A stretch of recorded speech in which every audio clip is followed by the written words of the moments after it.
It's officially Christmas and sadly the 25 days of cocktails is coming to an end. I hope this has been a great series for you and I really hope you've learned something new or a few handy cocktails to make. And I hope those cocktails have helped make this an extra special season. And I'm ending this series with a twist on one of my favorite all-time cocktails. But real fast, if you're new to the channel, please consider hitting that subscribe button. And if you want to be notified each day I drop new videos, be sure to hit that bell to be notified. And for day 25, I'm making you the Sleigh Ride Sidecar. So let's head to the bar and make this. All right, so for this drink, you're going to need Cognac, as well as Grand Marnier. Additionally, you'll need some fresh squeezed lemon juice, as well as about 5 raspberries to muddle at the bottom of the shaker. And the tools needed for this drink are a shaker set, a Hawthorne strainer, a mesh strainer, as well as a muddler. Everything I use in my bar, as well as in this drink, are linked in my description, so don't hesitate to pick up any bar essentials you might need. Starting with the shaker, add in roughly 5 raspberries and muddle them all in the shaker.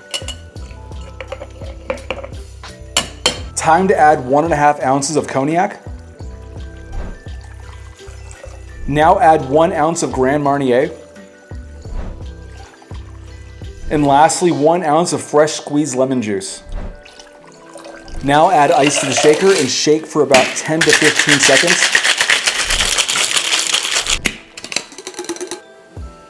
And now double strain everything into a coupe glass.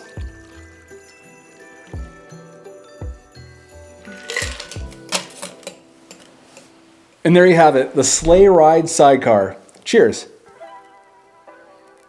I'll say off the bat, this drink is a bit overwhelmingly citrus. Got the raspberries and the lemon juice. If I were to make this again, I would probably use less lemon juice and the same amount of raspberries, and I'd probably kick up the Cognac by about 1/2 ounce. Either way, I love sidecars, and this drink definitely hits the mark. That raspberry really comes through, but it also has that sidecar taste I love. Either way, it's only fitting that I end this whole series with a drink that I love, just slightly modified. So I highly recommend trying it. Maybe consider playing around with the ratios a bit and dial this drink in some more. And in the comments, let me know if you've tried this. Are you going to try this? Additionally, please consider hitting that subscribe button if you haven't already. And don't forget to like and share. The support means a lot. But until next time, happy holidays.